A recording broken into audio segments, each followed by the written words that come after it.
Voilà, bien ce soir nous commençons donc un nouveau séminaire sur le livre de Jérémie. On pourrait peut-être lire déjà au chapitre 1er de Jérémie, du premier verset jusqu'au verset 14. Si quelqu'un veut bien le lire, ça m'évitera d'avoir à le traduire directement. Parole de Jérémie. Premier chapitre de Jérémie. L'un des sacrificateurs d'Anathoth, dans le pays de Benjamin. La parole de l'Éternel lui fut adressée au temps de Josias, fils d'Amon, roi de Juda, la 13e année de son règne, et au temps de Joachim, fils de Josias, roi de Juda, jusqu'à la fin de la 11e année de Sédécias, fils de Josias, roi de Juda, jusqu'à l'époque où Jérusalem fut emmenée en captivité au 5e mois. La parole de l'Éternel me fut adressée en ces mots. Avant que je t'ai formé dans le ventre de ta mère, je te connaissais. Et avant que tu sois sorti de son sein, je t'avais consacré, je t'avais établi prophète des nations. Je répondis, Ah Seigneur éternel, voici, je ne sais point parler, car je suis un enfant. Et l'Éternel me dit, ne dis pas je suis un enfant, car tu iras vers tous ceux auprès de qui je t'enverrai, et tu diras tout ce que je t'ordonnerai. Ne les crains point, car je suis avec toi pour te délivrer, dit l'Éternel. Puis l'Éternel étendit sa main et toucha ma bouche, et l'Éternel me dit, voici, je mets mes paroles dans ta bouche. Regarde, je t'établis aujourd'hui sur les nations et sur les royaumes, pour que tu arraches et que tu abattes, pour que tu ruines et que tu détruises, pour que tu bâtisses et que tu plantes. Jusqu'à quel verset? 18 14. La parole de l'Éternel me fut adressée en ces mots. Que vois-tu, Jérémie? Je répondis, je vois une branche d'amandier. Et l'Éternel me dit, tu as bien vu, car je veille sur ma parole pour l'exécuter.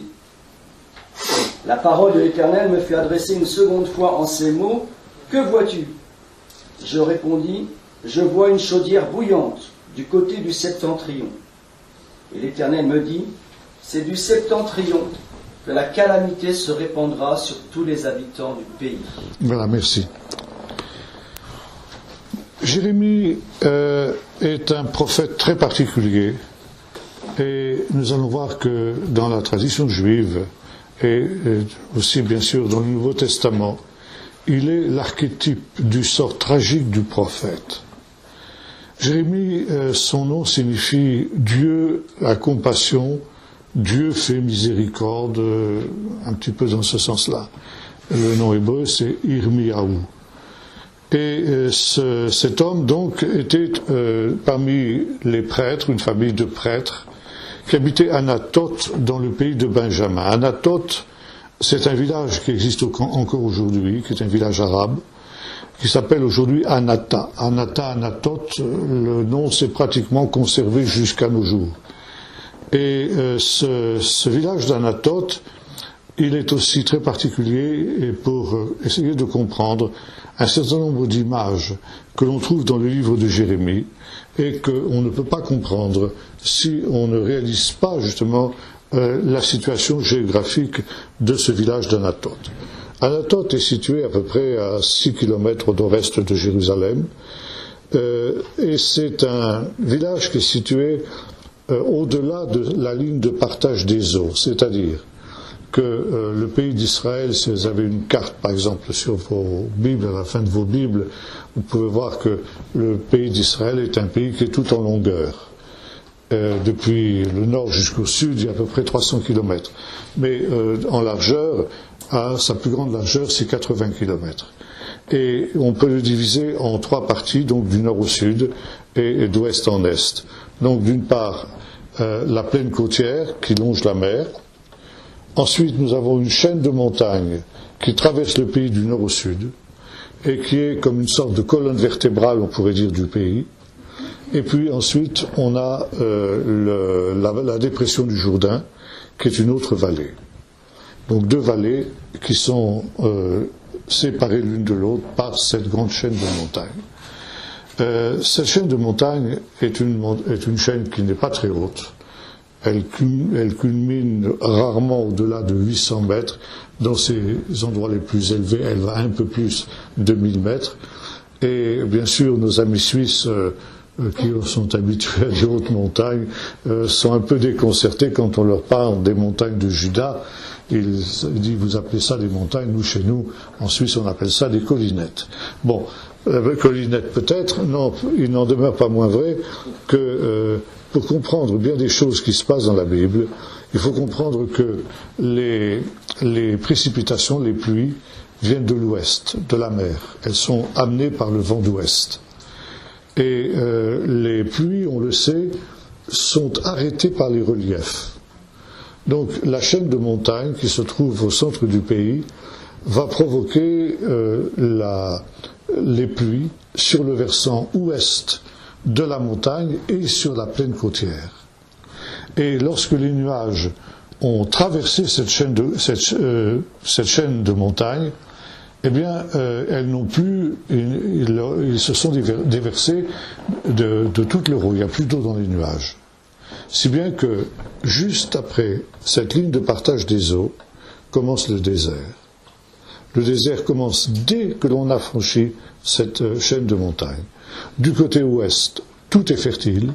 Du côté est, tout est desséché. C'est le désert. Et les nuages vont donc voyager toujours d'ouest en est, poussés par le vent, et pendant cette traversée du désert, ils vont se recharger en eau. Et au-delà du Jourdain, se dresse une autre chaîne de montagnes, qui est le plateau transjordanien, les pays de Gilad, d'Ammon, de Moab et d'Édom.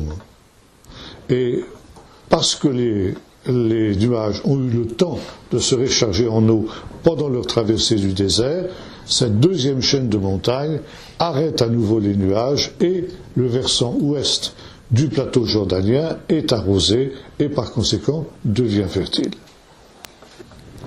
Jérusalem est une ville qui est très spéciale aussi dans ce sens qu'elle est située au sommet de cette chaîne de montagnes. Donc pratiquement sur la ligne de partage des eaux. Elle est dominée par le mont des Oliviers, la chaîne du mont des Oliviers, qui se prolonge par ce qu'on appelle le mont Scopus, et ensuite effectivement les montagnes de Benjamin. Et lorsque l'on a franchi le mont des Oliviers, on entre directement dans le désert.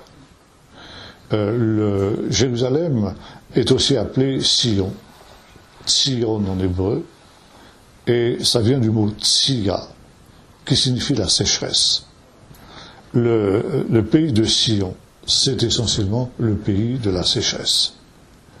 Or, dans toute cette région, qui est marquée justement par le fait qu'on approche de cette limite entre le pays fertile et le désert, il se trouve qu'il y a dans toute une vaste région une seule source, dans toute cette région, la source de Gihon. Et cette source de Gihon permet l'établissement d'une ville. Jérusalem n'existe que par le fait qu'il y a une fontaine disponible à cet endroit-là, la source de Gihon, qui deviendra aussi, d'une certaine manière, une source sacrée. Il y a des années où le volume des pluies n'est pas suffisant. Et à ce moment-là, effectivement, la sécheresse va gagner aussi la partie ouest de la chaîne de montagnes. C'est ce qui vous explique, par exemple, le livre de Ruth, où Bethléem est situé, disons, à 4-5 km au sud de Jérusalem, sur la même ligne de partage des eaux. Et lorsque il y a des années de sécheresse, eh bien, le désert gagne sur le pays fertile et Bethléem peut se trouver aussi en état de sécheresse, donc de famine. D'où le fait que la famille de Naomi et d'Elimelech se sont exilés dans le pays de Moab, c'est-à-dire de l'autre côté du Jourdain, de l'autre côté du désert, où là, eh bien, il y avait des pluies. Donc là, ils étaient assurés de pouvoir subsister.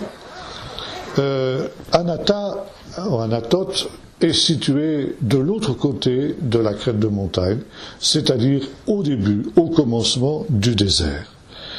Et ce faisant, c'est une région qui reçoit infiniment moins de pluie que le versant ouest de la montagne. Et c'est situé dans une région où il y a, on pourrait dire, une guerre continuelle entre le pays fertile et le désert. C'est une lutte permanente pour garder fertile toute cette région. Et en cas de famine, et nous aurons l'occasion de revenir là-dessus, eh bien, les habitants d'Anatote sont les premiers à subir justement le fléau de la sécheresse. Ils sont les premières victimes de cette sécheresse et par contre, si des pluies abondantes tombent, eh bien, le désert fleurit et devient un véritable paradis terrestre.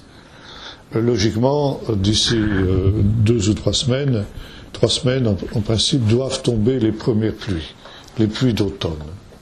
Ce sont des pluies qui sont extrêmement violentes, extrêmement soudaines et brutales, et qui font d'ailleurs que souvent il y a des accidents parce que les routes deviennent couvertes d'une espèce de bouillasse qui fait que les voitures dérapent sur ces routes. Et les premières pluies sont extrêmement dangereuses. Elles sont violentes, mais elles sont de courte durée. Et immédiatement, le soleil revient. Pluie plus soleil, ça provoque eh bien, la fertilité du désert. Et si on va dans cette région juste après les premières pluies, dans le désert, on peut apercevoir toutes sortes de plantes. Le désert refleurit, et notamment des fleurs qui sont d'une beauté à couper le souffle. Et ça, c'est quelque chose que Jérémie, enfant, puis jeune, connaissait très bien. Dans ce cas-là, on ne reconnaît pas que c'est un désert. Mais, disons, le pays d'Anatote est situé à l'endroit où, qui est comme une frontière entre le désert, ou plutôt le pays fertile, et un pays dans lequel, finalement, on ne peut plus vivre. Et le désert se dit en hébreu midbar. Ça, on aura l'occasion de revenir sur cette expression. Et on traduit par désert, mais en fait, il y a plusieurs mots en hébreu pour désigner le désert. À côté de midbar, on a Tsia, Yeshimon. Yeshimon, c'est le grand désert, le vrai désert. Là où rien ne peut pousser.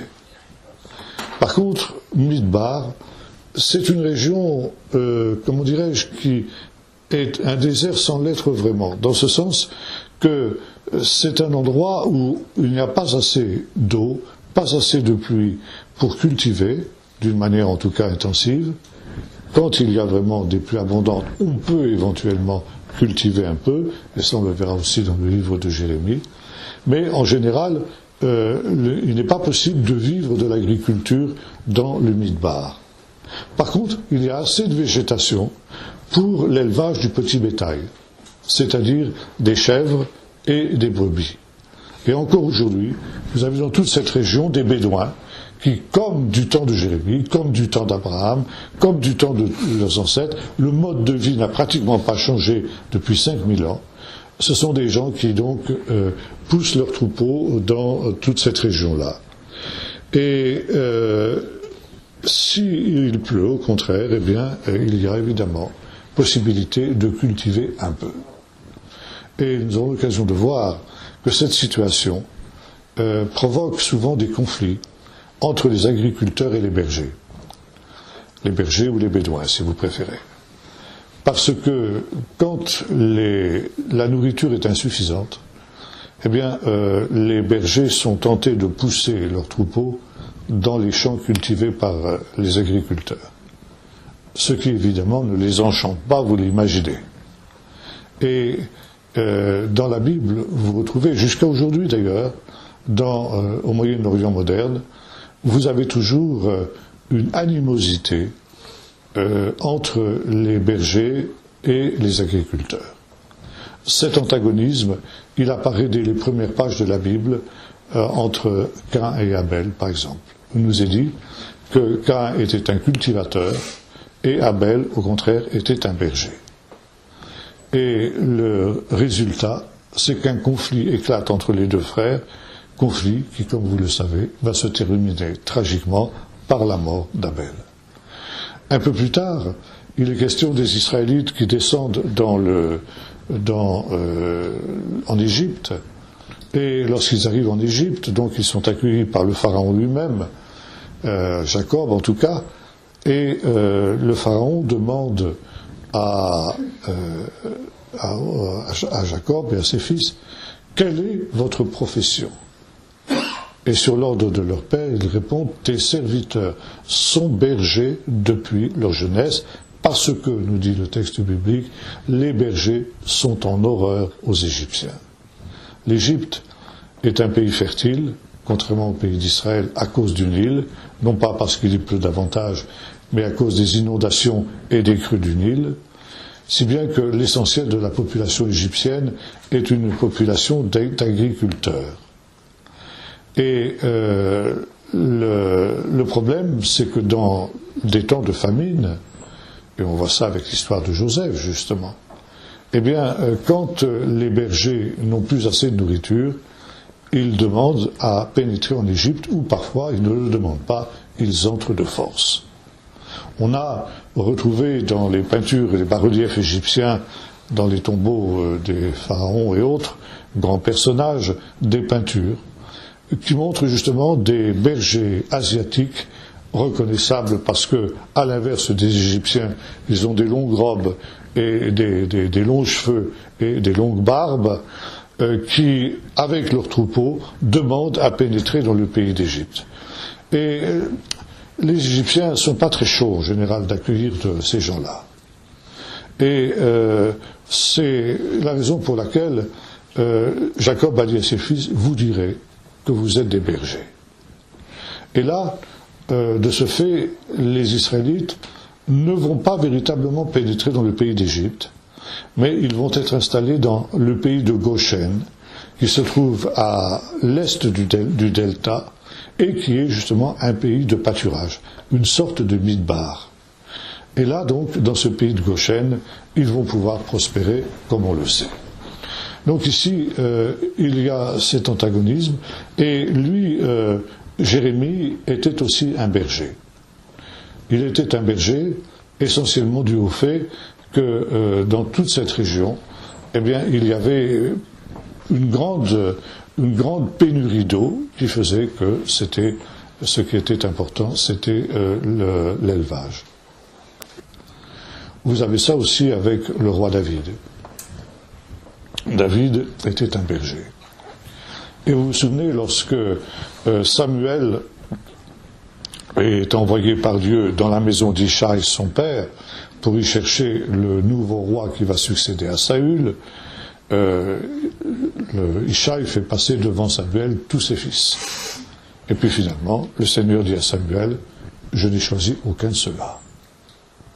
Et Samuel est étonné parce que Dieu lui avait dit, c'est dans la maison d'Ishaï que je te montrerai le nouveau roi d'Israël.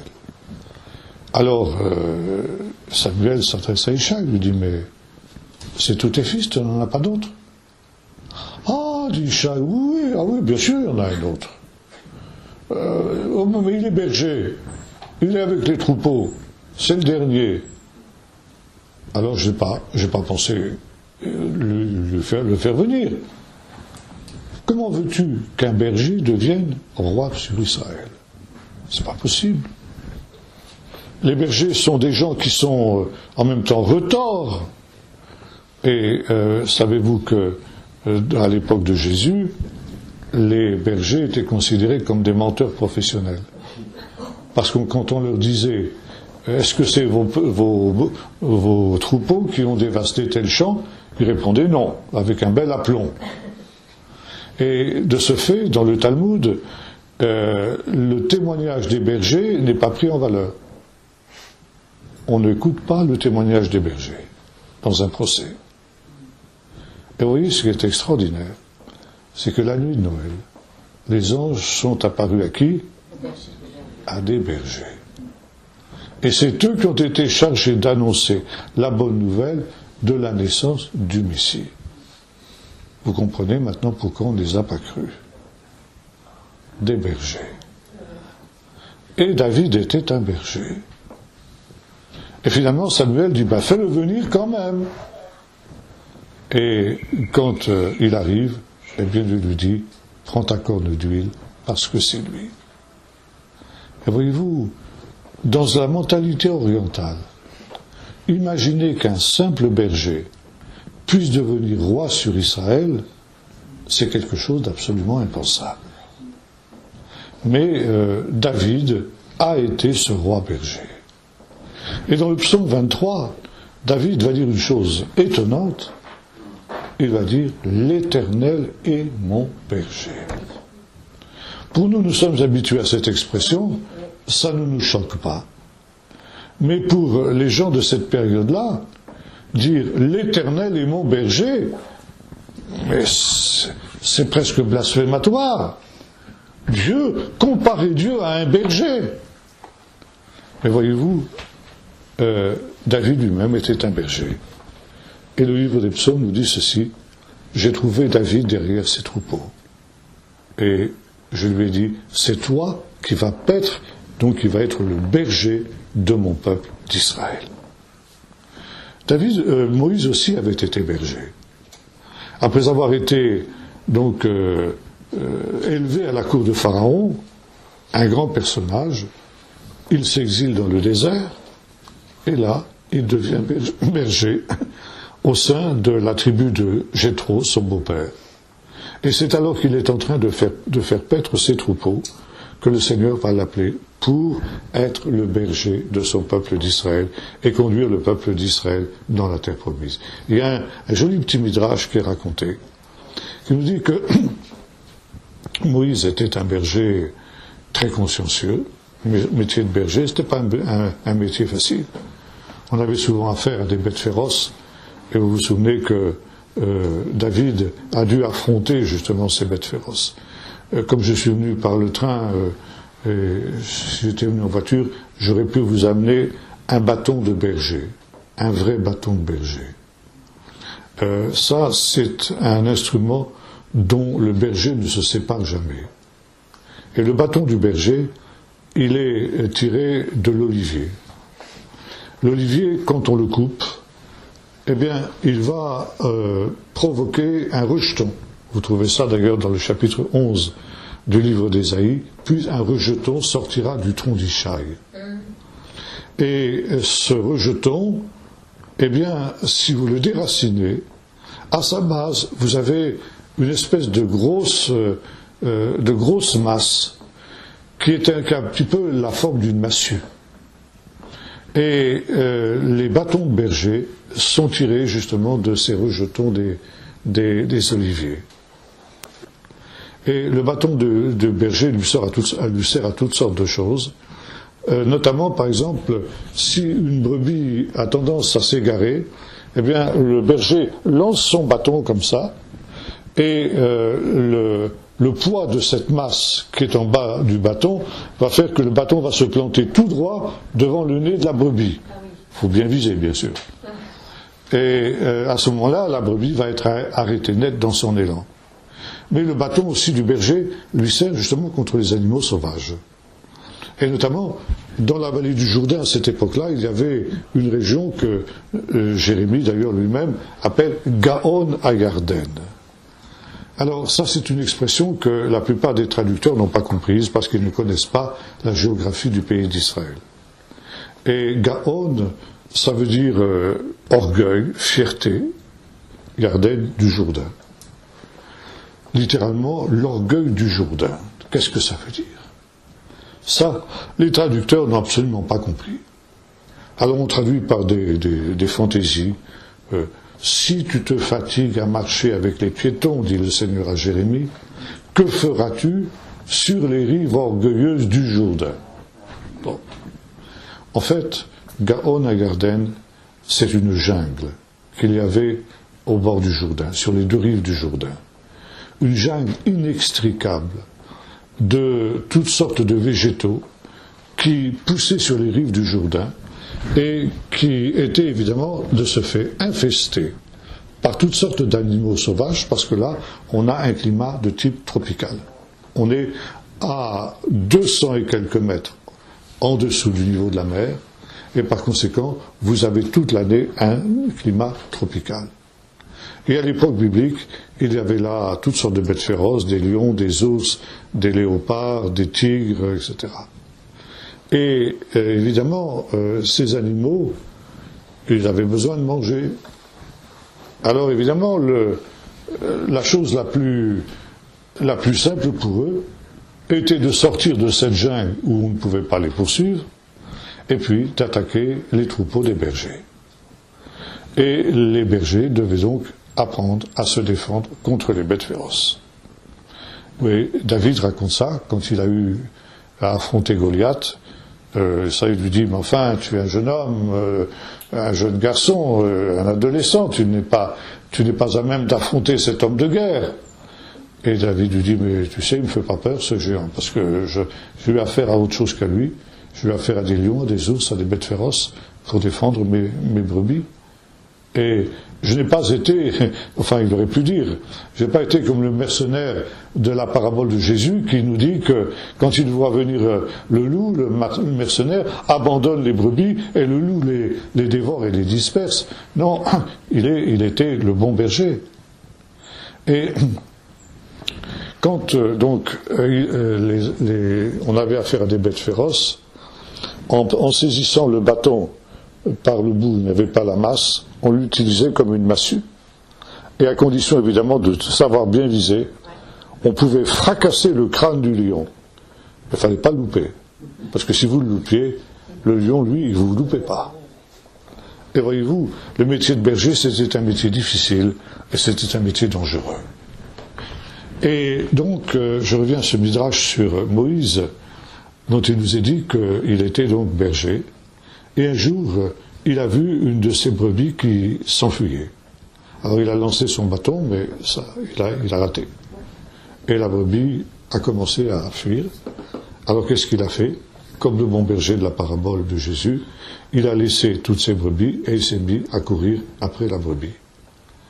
Et la brebis courait de plus en plus vite jusqu'au moment où elle est arrivée devant un point d'eau. Et elle s'est mise à boire. Et Moïse a compris, il dit, mais voilà, tu t'es enfui parce que tu avais soif. Et moi, je n'ai pas été capable de comprendre que tu avais soif. J'ai cru que tu t'enfuyais.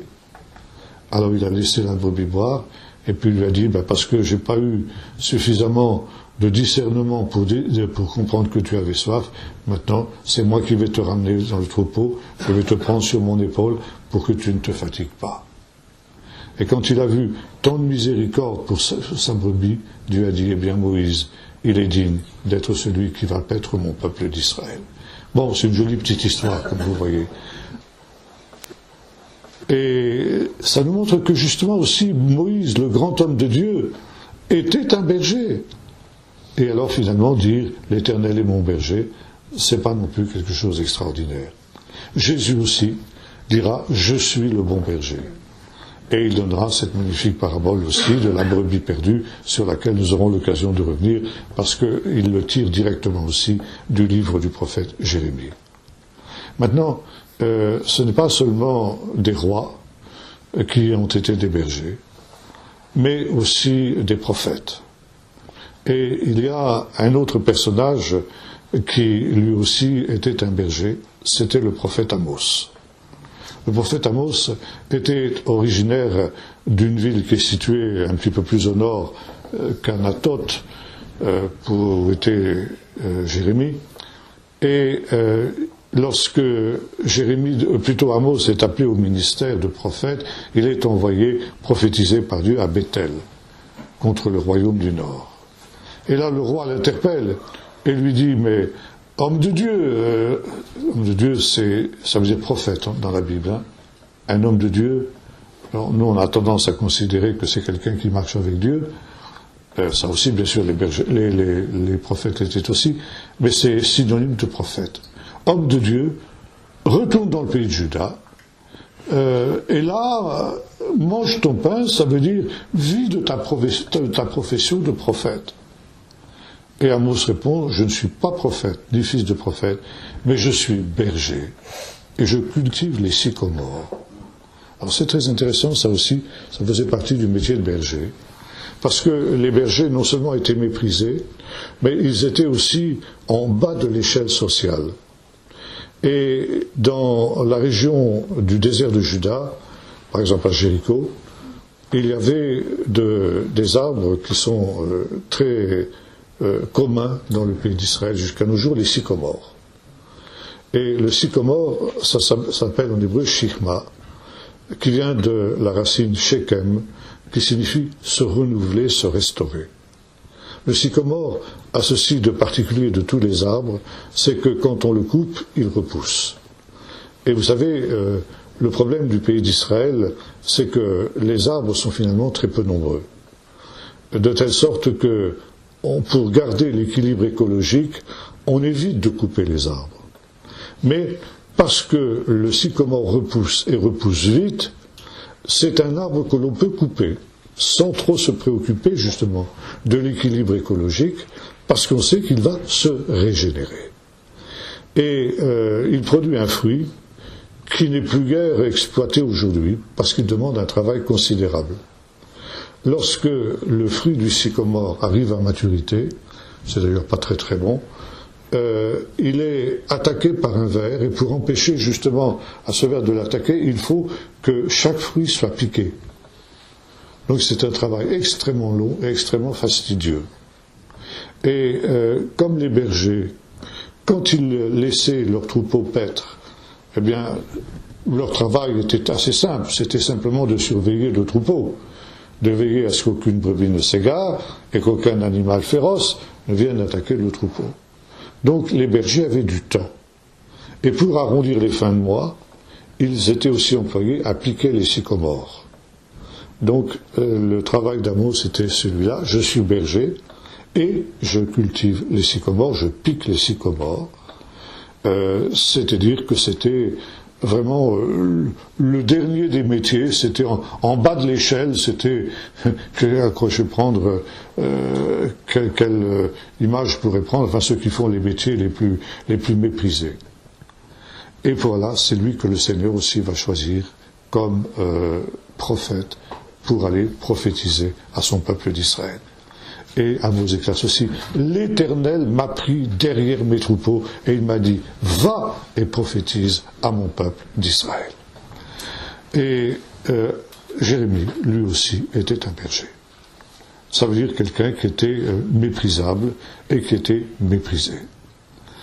Pour revenir justement aussi à Anathoth, il faut savoir que la ville d'Anathoth existait aussi parce qu'elle était située dans les montagnes de Juda, sur le cours d'un des rares torrents qui est alimenté en eau toute l'année.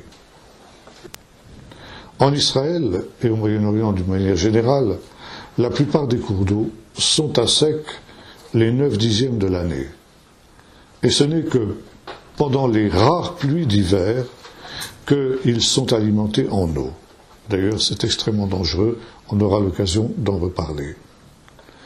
Et il existe simplement quelques rares torrents qui sont alimentés en eau toute l'année.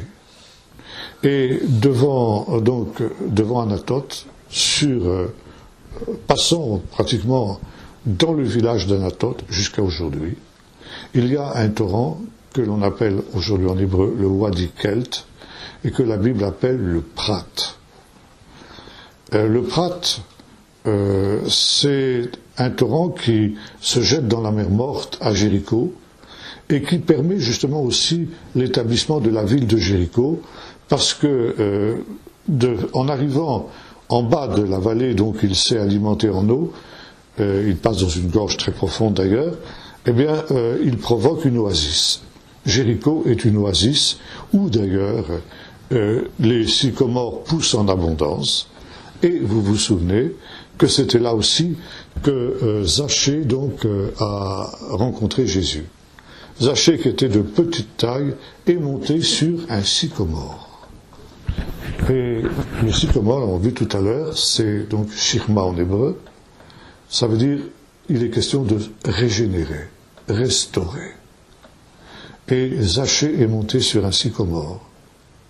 Et le Seigneur lui a dit, Zachée, descends vite, car il faut que j'habite aujourd'hui chez toi. Gros scandale à Jéricho, parce que ce Zachée était connu comme un schnappant de premier ordre, et c'était un honneur, on se disputait l'honneur d'accueillir Jésus. Alors on pensait que Jésus allait descendre dans la maison d'un des notables de Jéricho. Et voilà qu'il descend dans la maison de ce vaurien qu'était Zachée. Alors, gros scandale, et je dis, mais non, cet homme était un enfant d'Abraham, et Zachée dit, ben, je donne mes biens aux pauvres, la moitié de mes biens aux pauvres, et tout ce que j'ai volé, je restitue au quadruple.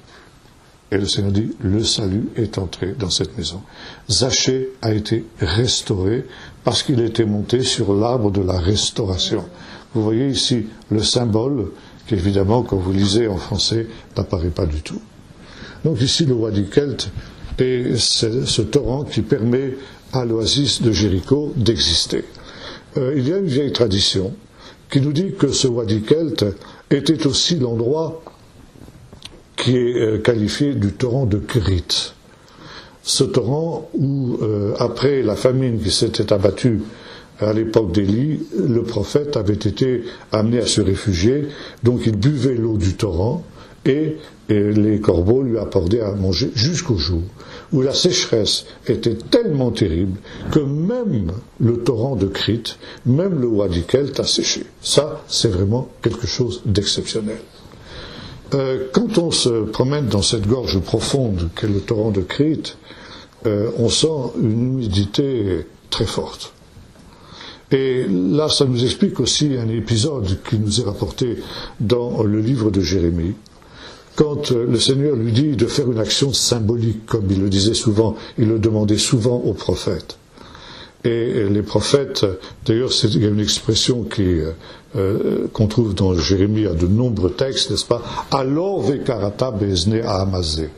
Va et proclame aux oreilles de ce peuple. Alors, c'est va, mais c'est-à-dire fais une action symbolique. Et c'est en relation générale avec une action symbolique. Et Dieu lui dit, eh bien, achète une ceinture de lin et mets-la autour de tes reins. Bien.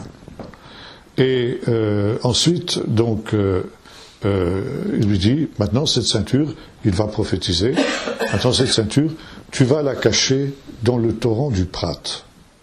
Or, il faut savoir que Prat, ça, c'est aussi un mot hébreu qui signifie l'Euphrate, le fleuve, le grand fleuve qui coule en Mésopotamie. Et là, à nouveau, nos traducteurs n'ont pas compris cela. Et quand ils ont trouvé le mot Prat, ils ont traduit par l'Euphrate. Et si vous lisez vos Bibles, eh bien, vous voyez que la ceinture de lin, le prophète est allé la cacher dans l'Euphrate, en Babylonie, en Mésopotamie. Heureusement qu'à cette époque-là, il y avait déjà des vols d'El Al directs, Tel Aviv, Bagdad, donc il a pu faire l'aller-retour dans la journée. Mais vous voyez l'incongruité de la chose. Et donc le Seigneur lui a demandé de laisser cette ceinture pendant un certain temps et ensuite de la récupérer. Et quand elle l'a récupérée, elle était toute pourrie à cause de l'humidité qui règne dans la gorge de ce torrent. Et c'était une image du péché du peuple qui lui aussi était pourri par l'environnement délétère des nations. Il y a une autre mention du Prat dans le livre de Jérémie. C'est lorsque Jérémie donc a été amené à prophétiser l'exil de Babylone, l'exil que le peuple va subir. Et le Seigneur lui dit, tu écriras ces prophéties dans un livre, dans un rouleau, c'est-à-dire un livre, c'est pas ça, hein, un livre c'est un rouleau de parchemin à l'époque. Et tu iras le jeter dans le Prat. Et tu diras, ainsi parle le Seigneur, eh bien, de la même manière que ce rouleau est jeté dans le Prat, de la même manière, eh bien, le Seigneur interviendra aussi pour Juda, pour qu'il soit ainsi déporté. Alors, même chose, nos traducteurs traduisent que le rouleau des prophéties de Jérémie a été jeté dans l'Euphrate qui se trouve en Mésopotamie. En fait, c'est dans ce torrent qui coule ici à côté d'Anatote.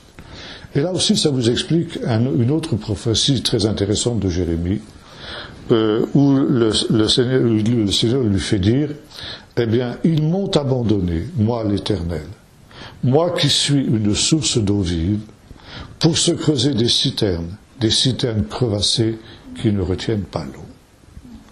Et là aussi, l'image est à comprendre à partir de cette géographie d'Anata, où il y a ce torrent du Prat qui coule à peu près toute l'année, donc on est sûr qu'on ne manquera pratiquement jamais d'eau, une source d'eau vive.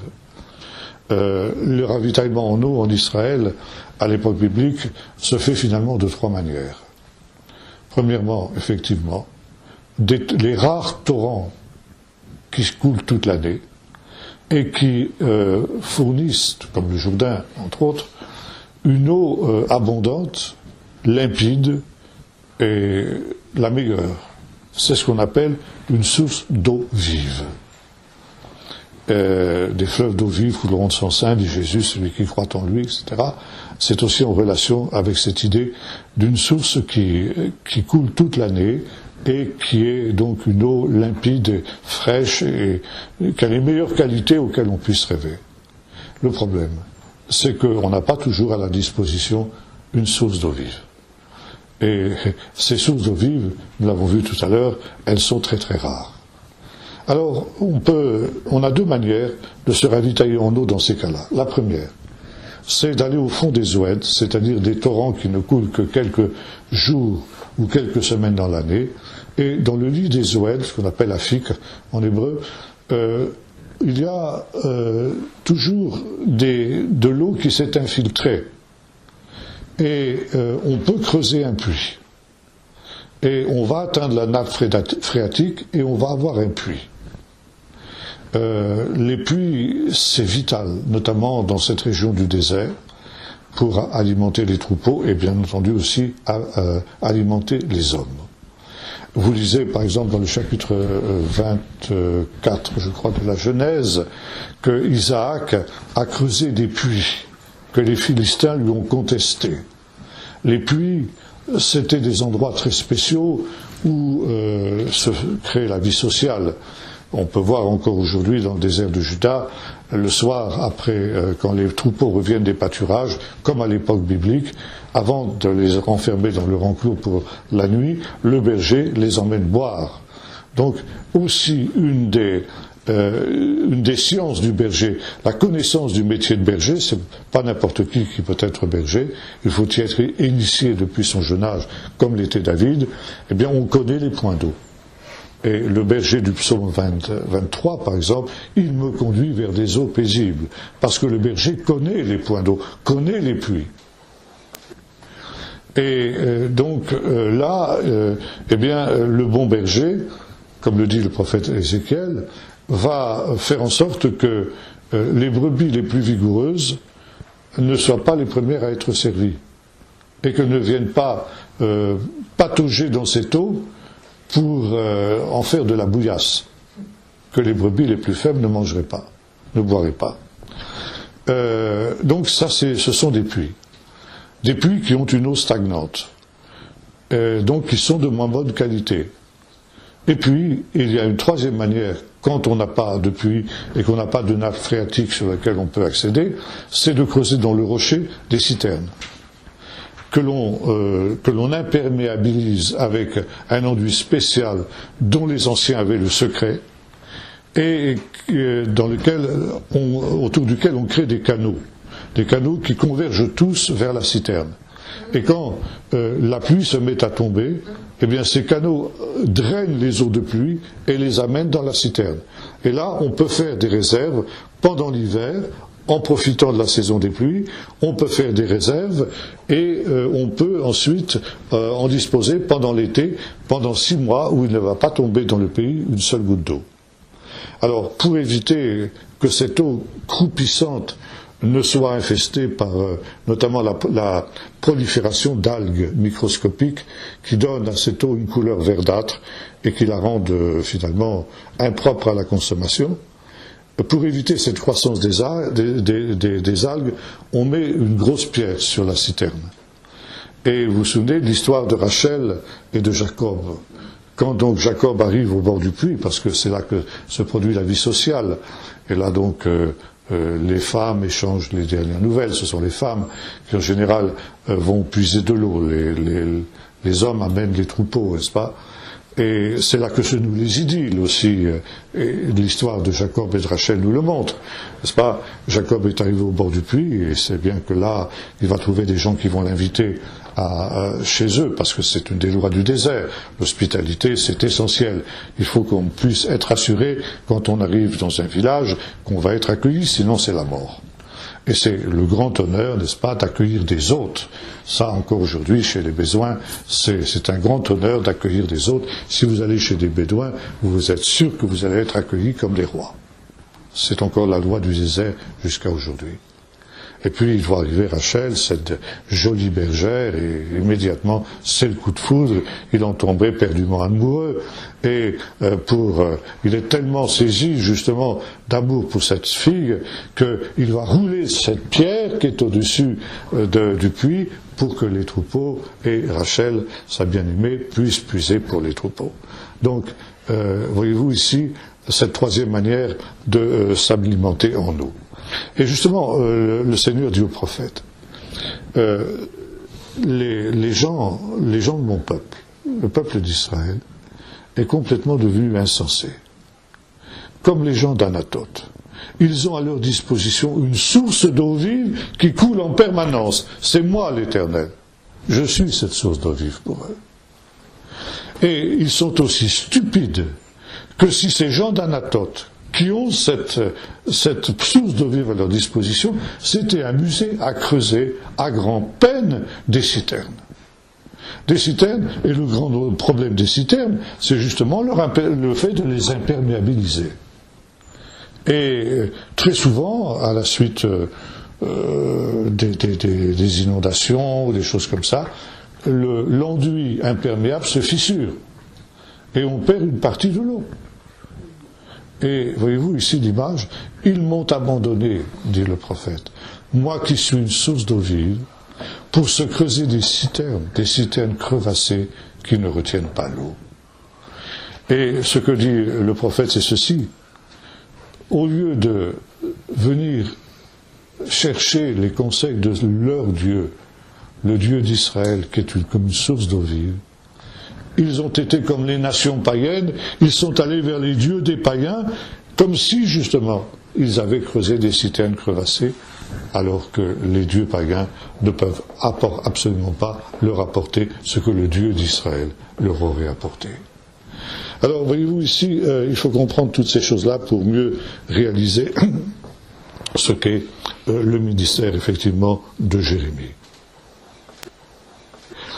Il nous est dit que Jérémie, c'est quelque chose qui est aussi en relation avec une époque particulière. Et cette époque, c'est l'époque du roi Josias. Le roi Josias a succédé à son père, qui s'appelait Ménaché, qui a été le pire de tous les rois de Juda. Il a eu un règne très long, 40 ans, aussi long que celui de David et de Salomon, mais à l'inverse de ces deux derniers, il a été le pire roi qui ait jamais régné sur Juda. Il a fait pécher Israël, il a entraîné Israël justement vers ces citernes crevassées que dénonce le prophète, il a mis à mort les prophètes de l'Éternel, il a profané le temple du Seigneur, et surtout, il a organisé le culte du Moloch, cette idole de fonte qui représente un taureau assis, creux, avec des bras tendus comme ça, une gueule béante, et les bras étaient articulés par des cordes, et on allumait un feu en dessous de l'idole, Et quand l'idole était chauffée au rouge, les mamans déposaient leur bébé sur les bras de la statue, les prêtres tiraient, remontaient les bras, et l'enfant était englouti dans les entrailles du monstre, où il se consumait en poussant les cris que vous pouvez imaginer. Et pour couvrir les cris de l'enfant, on jouait du tof, c'est-à-dire du tambour. D'où le nom de Tophet, l'endroit où l'on joue du tambour. Et Dieu dit, ça c'est une abomination, les abominations des nations. Et à cause de cela, Dieu dit, ben là c'est trop, Juda a dépassé les normes, a dépassé le point de non-retour.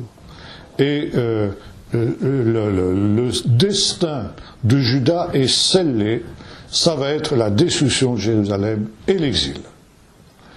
Et là-dessus vient un autre roi, tout à fait différent de ce qu'avait été Ménaché, c'est Josias. Josias, dont il nous est dit que autant Ménaché, son père, ou plutôt son grand-père, a été un roi abominable, le pire roi qui régnait sur Juda, mis à part David et Salomon, Josias a été le meilleur des rois de Juda. Et la première chose qu'il a faite quand il est arrivé sur le trône après son père, ça a été de purifier le temple et de rétablir le culte du Seigneur. Et pendant qu'on effectuait les réparations nécessaires au rétablissement du culte, on a trouvé le livre du Deutéronome dans le temple. On l'a amené au roi, qui l'a lu, et qui a été catastrophé. Mais on est complètement aux antipodes de ce que le Seigneur nous demande. Nous n'avons pas mis en pratique ses commandements. Le Seigneur doit être infiniment irrité contre nous. Et il faut absolument que ça change. Il a envoyé consulter une prophétesse, Hulda, et qui a confirmé, il dit oui, effectivement, le péché de Juda est arrivé à un point tel que, effectivement, je vais faire venir un malheur sur ce peuple. Mais parce que toi, Josias, tu as à cœur de chercher l'Éternel, le malheur n'arrivera pas pendant ta vie. Et il nous est dit qu'il n'y a eu aucun roi comme Josias, qui a cherché le Seigneur de tout son cœur, et qui a essayé de ramener Juda dans les voies de Dieu. Il a convoqué le peuple pour une lecture solennelle de la Torah. Et là, pendant toute une journée, on a fait la lecture de la Torah. Et là, le peuple aussi a été catastrophé. Et là, cette lecture de la Torah a provoqué un réveil au sein de Juda. Et le peuple est revenu au Seigneur. Et c'est dans ce contexte-là que Jérémie a commencé à prophétiser, sous le règne de Josias. Et le règne de Josias, malheureusement, pour le peuple de Juda, a été de courte durée.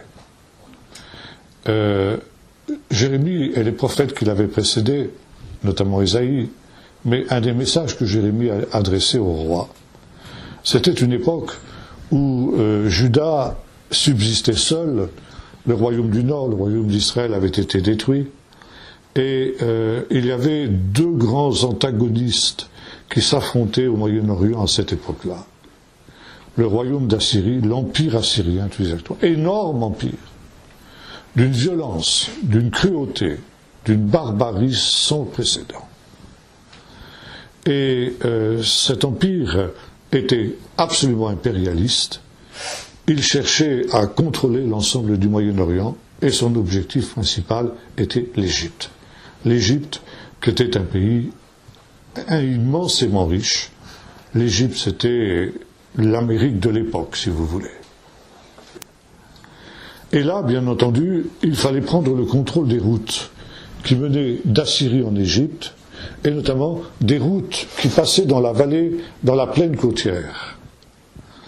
Et les rois de Juda, eux, étaient situés dans la montagne, dans lequel il n'y avait pas de route importante qui passait.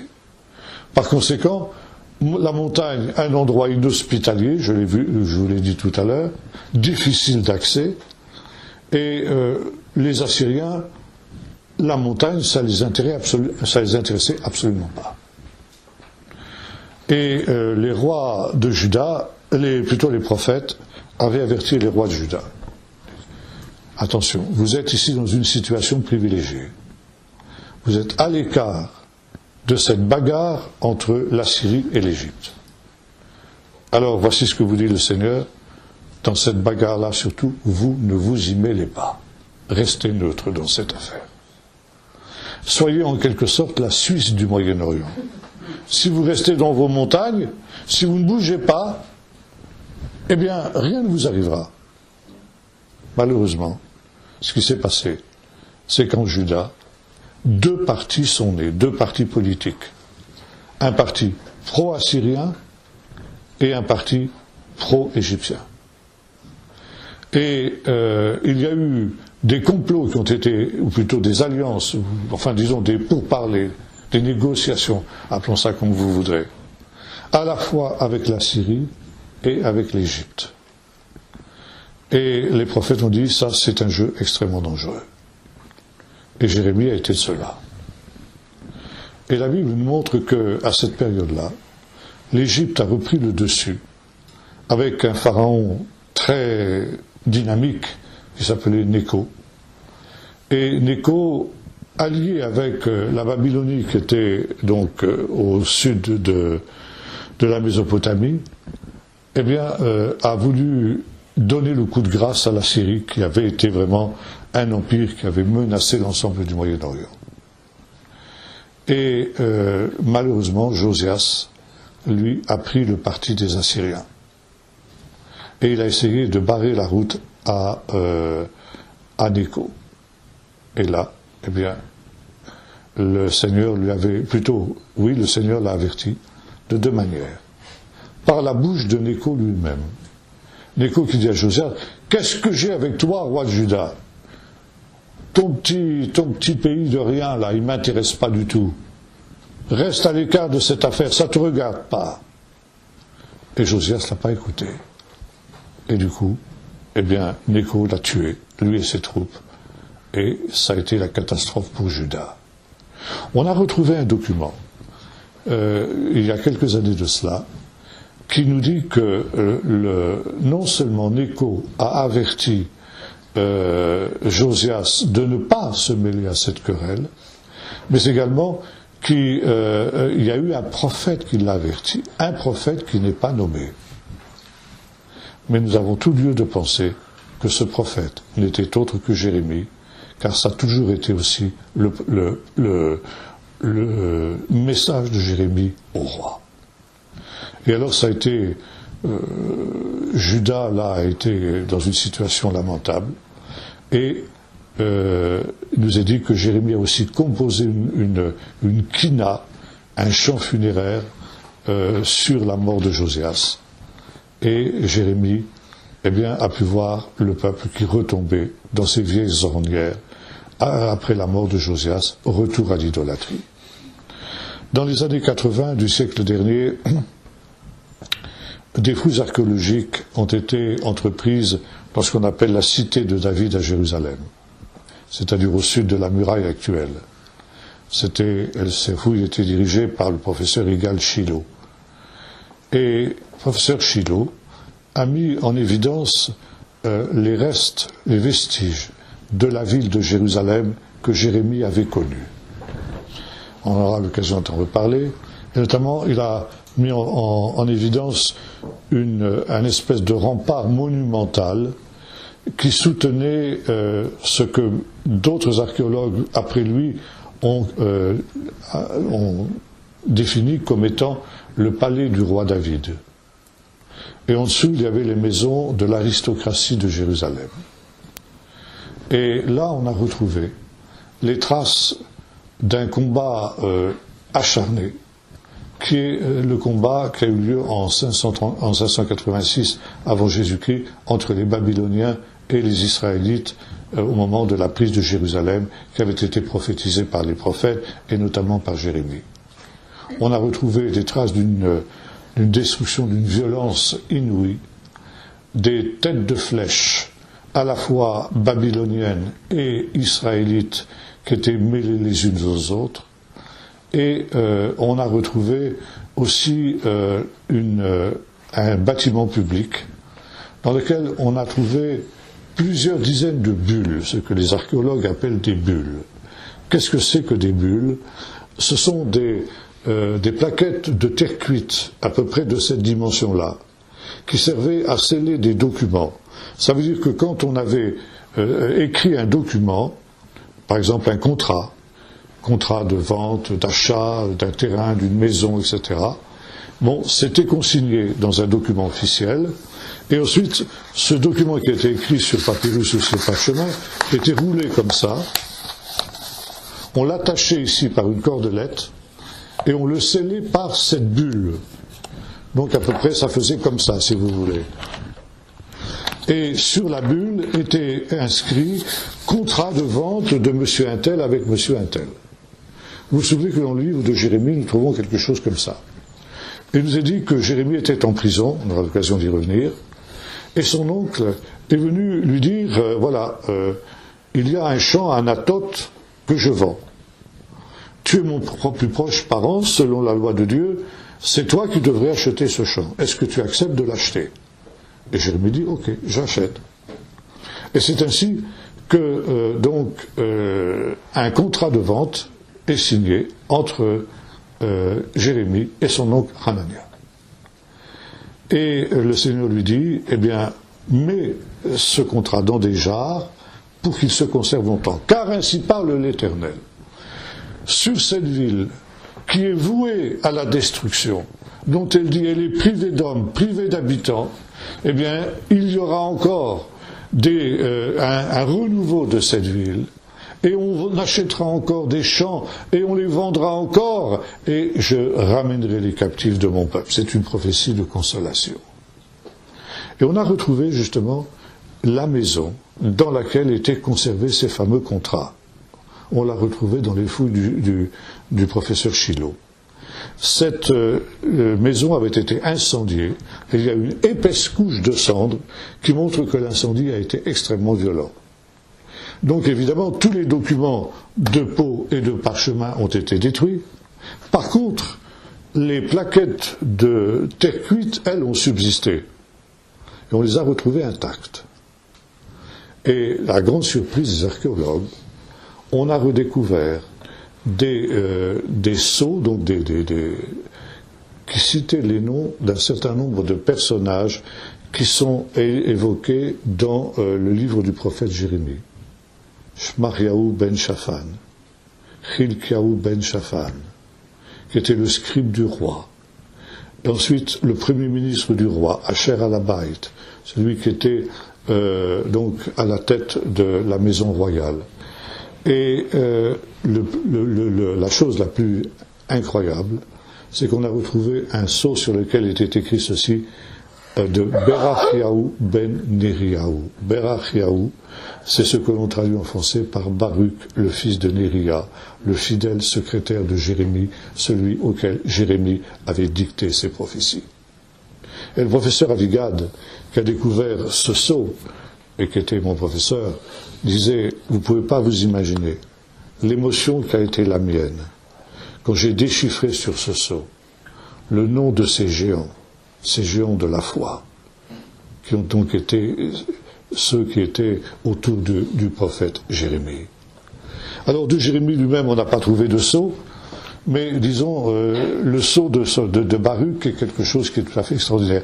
Intéressant de noter aussi que on pouvait encore voir sur le sceau lui-même les empreintes digitales du potier, qui avaient été donc fixées justement sur le sceau. Et je me souviens d'un de mes professeurs, professeur Fousser, qui dans ces temps-là avait reçu un ouvrage écrit par des chrétiens sur le livre de Jérémie. Il dit, j'ai reçu ce livre, je l'ai ouvert un peu au hasard comme ça, puis j'ai lu. Il est écrit que Jérémie était un personnage fictif qui n'avait jamais existé et qui n'était pas une figure historique. Il m'a dit, la moutarde me montait au nez, j'ai fermé ce livre, il dit quoi? On vient de retrouver ici le sceau de Baruch et ces chrétiens dégénérés ont le culot de dire que Jérémie n'était pas un personnage historique. Maintenant, ces fouilles du professeur Chilo, elles sont intéressantes aussi sur un autre point. D'abord, Les maisons de Jérusalem, de cette période-là, étaient d'une richesse et d'un luxe incroyable. Il y avait dans la ville de Jérusalem tout un système de tout à l'égout qui drainait toutes les eaux. Il y avait des sortes de salles de bain dans les maisons. On trouve les fourneaux dans les cours où les femmes faisaient leur cuisine. Et puis on trouve même des toilettes dans lesquelles d'ailleurs on a pu retrouver ce que vous imaginez. Et vous savez, les archéologues ont aussi analysé ça. Et on a pu montrer ce qu'était la diète, ce dont les gens de l'époque se nourrissaient. Vous voyez où on va chercher en archéologie les choses. Et ce qui est intéressant, c'est que justement on se rend compte que malgré la réforme de Josias, que nous avons évoquée tout à l'heure, ce pieux roi, eh bien, le peuple n'avait été touché par cette réforme que très superficiellement.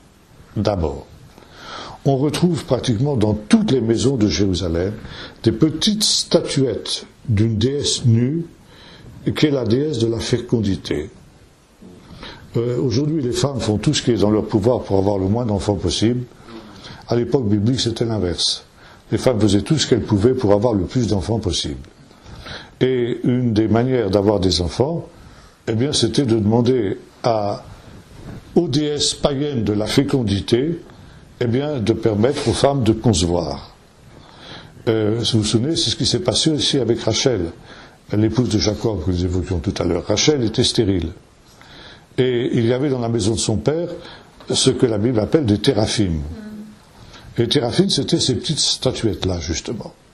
Et espérant avoir une postérité, Rachel avait volé les téraphim de son père. Ça ne lui a pas servi, puisque, effectivement, elle a eu des enfants, mais au deuxième, elle en est morte.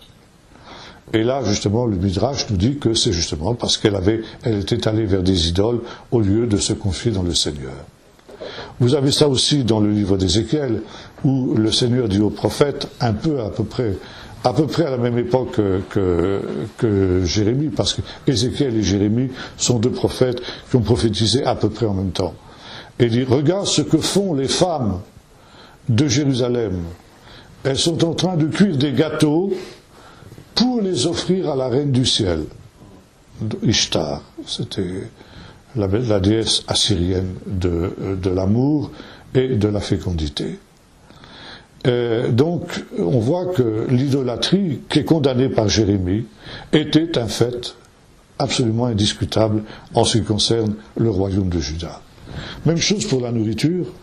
On s'est rendu compte qu'il y avait toutes sortes d'animaux non cachers, qui étaient des animaux impurs, qui étaient consommés par les gens de Jérusalem, notamment des crustacés qui venaient d'Égypte. Or, le crustacé est considéré dans la Bible comme un poisson sans écailles et par conséquent ne peut pas être consumé par les Juifs. On a retrouvé devant les portes de Jérusalem le marché, les traces du marché où se vendaient justement tous ces animaux impurs qui venaient des quatre coins de l'Empire. Ce qui veut dire que la Torah du Seigneur, la loi du Seigneur était bafouée. Et ce qui explique aussi la destruction de Jérusalem. Donc, si vous voulez voir grosso modo ici ce qu'était l'époque de Jérémie, Jérémie a prophétisé dans ce contexte-là. Après la révolte, la mort de Josias, la réforme de Josias qu'il avait applaudi bien sûr, et il s'est trouvé ensuite confronté à cette apostasie qui a suivi la lente décrépitude du royaume de Juda qui a suivi la mort de Josias. D'abord, le roi Jéhoïakim qui a été établi par les Égyptiens, puis ensuite son fils Jéhoïachin, qui lui aussi a été au contraire du parti assyrien, et enfin de Sédécias, le dernier roi de Juda, qui a vu la destruction de Jérusalem, cette destruction que nous avons évoquée. Donc c'est toute l'agonie du royaume de Juda dont Jérémie a été témoin, agonie que par son message, il a essayé justement d'empêcher vainement. C'est donc tout le thème de ces prophéties de Jérémie. Jérémie était un homme qui avait donc la possibilité d'entendre la voix de Dieu, quand il était derrière ses troupeaux. Il sortait dans le désert, et là l'Esprit de Dieu le saisissait et lui parlait, et lui disait « Lève-toi et parle, va à Jérusalem ». Et tôt le matin, avant que le soleil ne se soit levé, Jérémie sortait d'Anathoth. Il faisait à pied les 6,5 kilomètres qui séparent Anathoth de Jérusalem pour arriver au moment où les portes du temple s'ouvraient et où en même temps aussi se tenait le marché. Et là, il communiquait la parole de Dieu. Amusant de noter que Jérémie est le seul des prophètes qui appelle Jérusalem l'habitante des plaines. Alors ça, c'est très curieux, parce que comme je vous ai dit tout à l'heure, Jérusalem, en réalité, est située au sommet de la montagne. Les environs de Jérusalem n'ont strictement rien d'une plaine. Néanmoins, quand on vient d'Anathoth aujourd'hui, et que l'on suit donc la montagne de Benjamin, on arrive dans la chaîne de montagnes qui prolonge le mont des Oliviers, qu'on appelle le mont Scopus, et effectivement, de là, on a une vue sur Jérusalem qui est en contrebas. Et l'on peut comprendre cette expression « habitante des plaines » qui n'est employée que par le seul prophète Jérémie, parce que le prophète Jérémie était le seul qui venait justement d'Anathoth, où l'on a cette vue plongeante sur Jérusalem. Ça aussi, ça s'explique par la géographie. Maintenant, je voudrais terminer par ce qu'a été la vocation de Jérémie. La vocation de Jérémie, comme tous les prophètes, ça je reviendrai la prochaine fois, qu'est-ce qu'un prophète, bibliquement parlant? Et Jérémie est l'archétype le plus complet du prophète d'Israël. Donc, étudier la vie du prophète Jérémie, c'est nous mettre à fond justement dans la perspective de ce qu'est un prophète pour Israël. L'expression est souvent la suivante: la main de l'Éternel fut sur lui. La main de l'Éternel, c'est pratiquement synonyme de l'Esprit de Dieu. L'Esprit de Dieu vient sur un homme, souvent d'une manière tout à fait inattendue. Et l'Esprit du Seigneur, eh bien, va lui communiquer une vision. Il y a toujours une vision de départ au ministère des prophètes. Pour Moïse, c'est la vision du buisson ardent dans le désert, où le Seigneur l'envoie. Et le prophète va être un envoyé, on peut même dire un apôtre. Apôtre, ça signifie un envoyé. Et il y a donc ici une conjonction entre le ministère d'apôtre et le ministère de prophète. Et comme je l'ai dit, Jérémie est le prototype des prophètes de la Bible, l'archétype, et vous retrouvez presque les mêmes mots dans la vocation de Paul. Le Seigneur dit à Jérémie: avant que tu sois né, avant que tu aies été conçu dans le sein de ta mère, je te connaissais, et je t'avais établi prophète des nations. Et Jérémie essaie d'échapper à cette vocation qui lui est adressée, comme Moïse l'avait fait d'ailleurs. Moïse dit: je ne sais pas parler. Jérémie dit: je suis un enfant. Vous retrouvez la même chose chez Paul. Quand il put dire, Paul aux Galates, quand il put à celui qui m'avait mis à part dès le sein de ma mère pour que je sois apôtre des nations de se révéler à moi, je n'ai consulté ni la chair ni le sang. Et vous vous souvenez de cette vision qu'avait eue Paul sur le chemin de Damas, qui provoque aussi une opposition de sa part. Et le Seigneur dit: tu iras.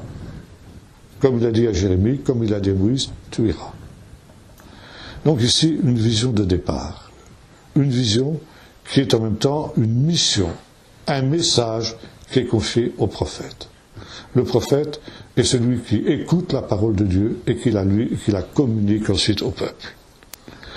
Et ici, nous avons une vision qui est très intéressante. Le Seigneur lui dit: que vois-tu, Jérémie? Il y a deux visions en fait. Première vision: je vois une branche d'amandier. Et le Seigneur lui dit: tu as bien vu, car je veille sur ma parole pour l'accomplir.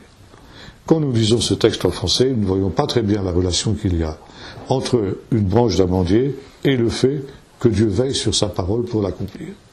Si vous lisez en hébreu, c'est très différent. En hébreu, le mot amandier se dit shaked. Ça vient de la racine shakad, qui signifie garder, veiller. L'amandier, en hébreu, shaked, ça veut dire le veilleur. Et il est ainsi nommé parce que l'amandier est pratiquement le premier arbre qui fleurit à la fin de l'hiver. Déjà, disons, en janvier, on peut voir déjà les premiers amandiers qui fleurissent. Et donc, c'est le premier végétal à fleurir, mais ce qui est curieux aussi, c'est que c'est celui qui a la plus grande maturation des fruits. Ça veut dire qu'entre le moment où l'amandier fleurit et le moment où les amandes sont prêtes à être cueillies, il y a un long temps qui se passe. L'amandier est le premier qui fleurit, mais il est le dernier qui donne ses fruits. Il faut un long temps de maturation pour que l'amandier arrive à maturité. L'amande arrive à maturité. Et vous avez ça aussi dans l'histoire de la révolte de Corée dans le désert, dans le livre des Nombres, lorsque Moïse rassemble les bâtons de tous les contestataires avec le bâton d'Aaron, et Dieu dit, bien, le bâton qui aura fleuri des amandes, c'est celui que Dieu a choisi. Et le lendemain, le bâton d'Aaron, non seulement a fleuri des amandes, mais il a produit aussi des amandes. Ça veut dire que la floraison et la production sont simultanées.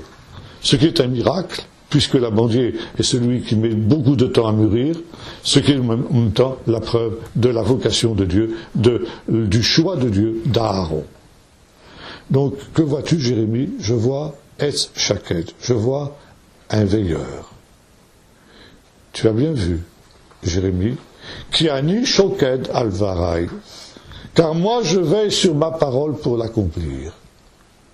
Maintenant, cette parole, comme l'amandier, elle va peut-être mettre du temps à arriver à maturité. Elle va peut-être mettre du temps à se réaliser. Mais elle s'accomplira, et toi, Jérémie, ne crains rien. Et voyez-vous, ça a été souvent le dilemme de Jérémie. Il a dit, mais Seigneur, mais j'ai prophétisé des choses, mais elles ne s'accomplissent pas. Alors, est-ce que tu serais pour moi quelqu'un qui n'est pas sûr, une eau qui n'est pas sûre? Est-ce que tu me tromperais? Et Dieu le rassure, dit, non, non, non, Jérémie, tu verras s'accomplir ce que j'ai annoncé. Je veille sur ma parole pour l'accomplir. Et deuxièmement, une deuxième vision, que vois-tu? Je vois une marmite qui bout depuis le nord.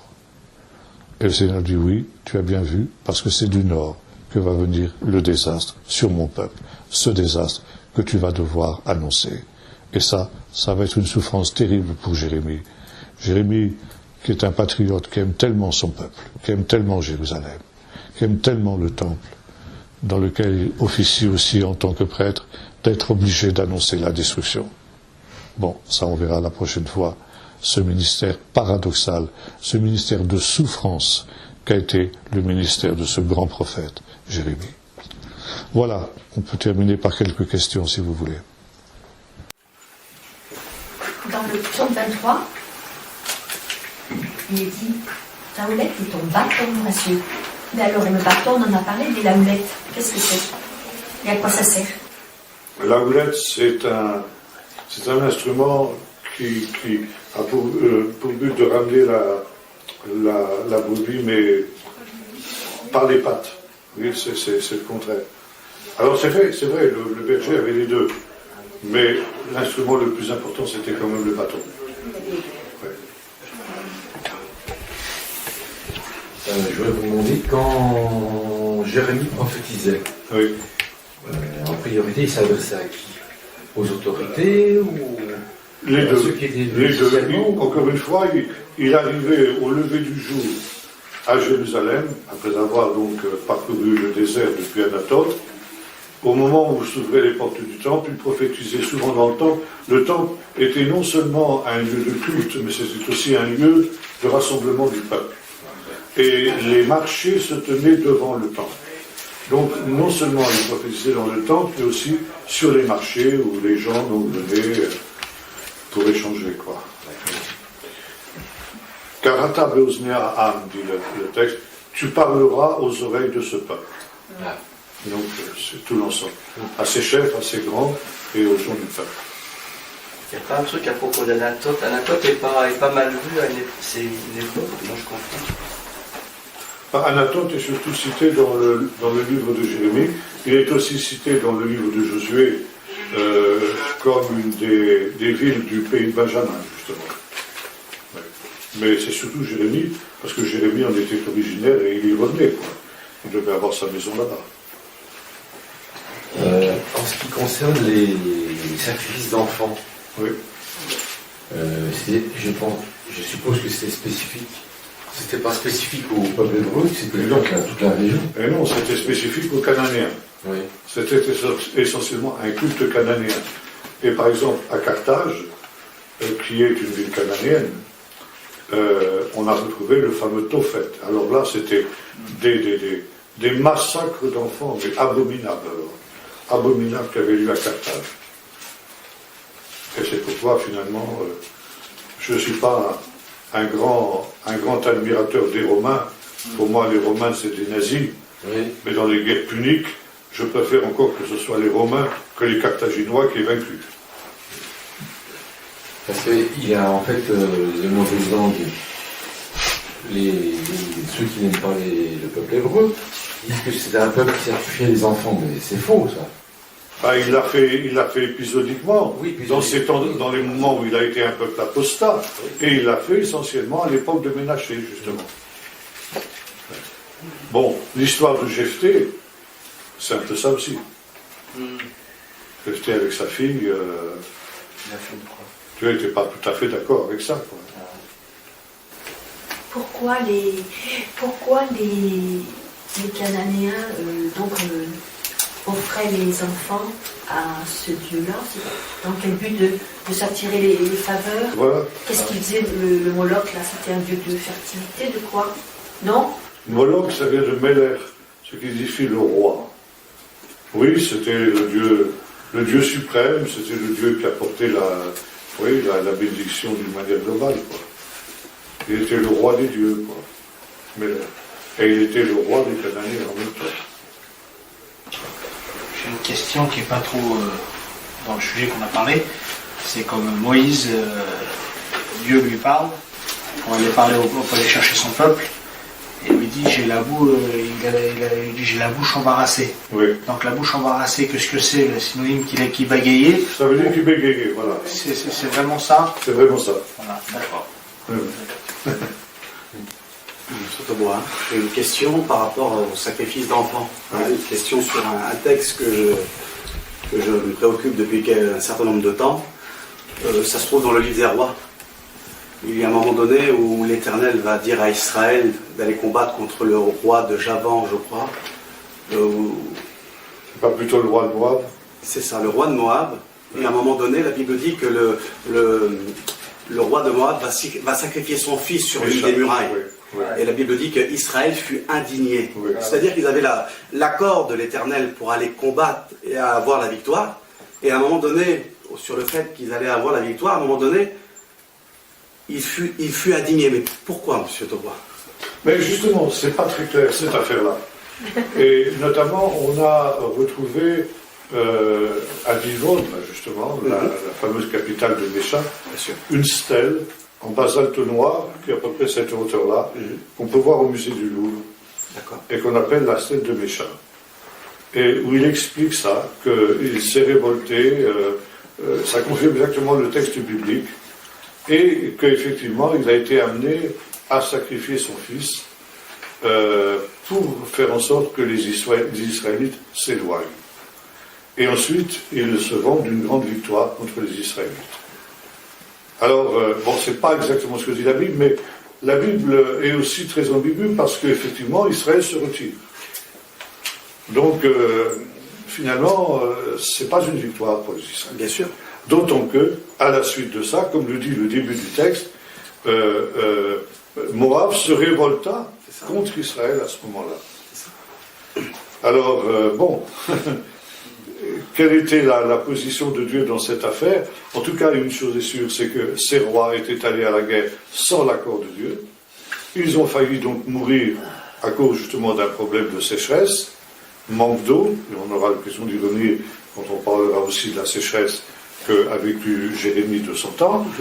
Et là donc, par l'intermédiaire du prophète Élisée, qui quand il voit le gâchis, on fait venir le prophète Élisée, et quand il voit le gâchis dans lequel se sont engagés non seulement le roi d'Israël, le roi de Juda, mais le roi d'Édom qui était allié aux deux autres rois, il dit, mais qu'est-ce que c'est que comme on dit en hébreu moderne, ce balagan?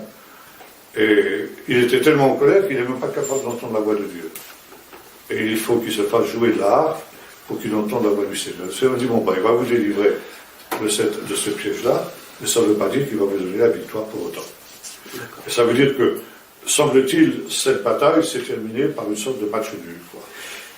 Est-ce qu'il y aurait, moi ça a été, si vous voulez, un peu ce que j'ai écrit de mon étude personnelle, oui. Est-ce qu'il y aurait, par exemple, par rapport au sacrifice de cet enfant, oui. On sait que, je voudrais pas, je crois que c'est vous qui avez dit ça un jour, je crois que je vous avais entendu dire ça, que le diable aujourd'hui c'est le singe de Dieu. Oui. Hein? Oui. Et est-ce qu'il y aurait par rapport au sacrifice, à la pureté du sacrifice, une puissance, si Dieu bien sûr est tout puissant, on le sait qu'aujourd'hui le diable est puissant aussi, mais est-ce qu'il y aurait par rapport à la désobéissance d'Israël à ce moment-là, parce qu'Élisée lui était un prophète qui vient rétablir une histoire à ce moment-là, d'accord, par rapport à certains rois, Akab notamment, mais à un moment donné, est-ce qu'il y aurait une démonstration peut-être aussi de la puissance du mal par rapport à une désobéissance d'Israël? Je m'exprime peut-être mal. Si, je comprends un peu ce que vous voulez dire. Ça veut dire que finalement, Israël aurait ouvert la porte à Satan, quoi. Exactement. Ça, c'est tout à fait possible. Et notamment, justement, je ne sais pas si vous savez qu'à l'heure actuelle, les cultes sataniques sont en plein essor. Oui, bien sûr, bien sûr. Je suis en train de le mettre. Et notamment, des sacrifices d'enfants. Oui, bien sûr. Tout ce qui est la maçonnerie, tout ça. Aujourd'hui, au XXIe siècle, en 2019, vous avez des sacrifices d'enfants. Et vous avez entendu parler sûrement de cette espèce de sale bonne femme qui est la patronne de ce qu'on appelle le fémène. Oui. Ah, oui. Ces bonnes femmes qui vont la poitrine nue dans les églises pour faire la provocation, etc. Eh bien, cette bonne femme qui a été décorée par Hollande de je ne sais pas trop quelle distinction, c'est une grande prêtresse de Satan. C'est culte satanique. Bien sûr. C'est tout des dérivés des sectes pernicieuses. Oui. Et donc là, il y a des choses incroyables qui se passent. Ils vont kidnapper des jeunes enfants en Afrique. Vous savez qu'en Afrique, il n'y a pas d'état civil. Donc un enfant disparaît, personne s'en fait compte, s'en rend compte, et puis voilà, ils sont sacrifiés ici à Satan. Et donc c'est horrible. C'est horrible. On est revenu. On n'a rien à envier à ces peuples-là. Il ne faut pas nous faire d'illusions. Actuellement, c'est le retour au pire des paganismes. C'est ça, et c'est surtout moi ce qui m'a choqué, c'est surtout si on laisse la porte ouverte, même si on croit qu'à un moment donné, quand on joue un peu dans les deux, on voit que le diable aussi est très fort quand on lui laisse accès. Et justement, par l'intermédiaire du sacrifice d'enfants, ils ont l'impression, à tort ou à raison, qu'ils acquièrent un pouvoir. Bien sûr. Voilà. Donc, Deutéronome 18, 10, dans l'expression « qu'on ne trouve chez toi personne qui fasse passer son fils ou sa fille par le feu », ça voudrait être une allusion à ce sacrifice à Moloch. Tout à fait. Ah oui. Tout à fait. Oui. Petite question presque rigolote. Est-ce que Jérémie a rencontré l'autre prophète Ézéchiel? Pas qu'on sache. Pas qu'on sache. Ça serait intéressant de savoir. Le royaume, finalement, il n'est pas tellement grand. Donc, des prophètes, il n'y a pas un à chaque fois, il y a deux ou trois. Mais l'histoire d'Ézéchiel est un peu différente, parce qu'Ézéchiel était très jeune, il était plus jeune que Jérémie. Et c'était un prêtre lui aussi, donc peut-être que oui, il se connaissait, on ne sait pas trop. Mais en tout cas, il a été emmené captif dans la première déportation, parce qu'il y a eu, en fait, il y a eu 3 déportations du royaume du Juda. Il y en a une en 106, au cours de laquelle Daniel ainsi que Mardoché ont été emmenés captifs. Ensuite, il y a eu une deuxième déportation en 598, au cours de laquelle Ézéchiel a été emmené captif. Et après, la troisième déportation. Toujours par les Babyloniens.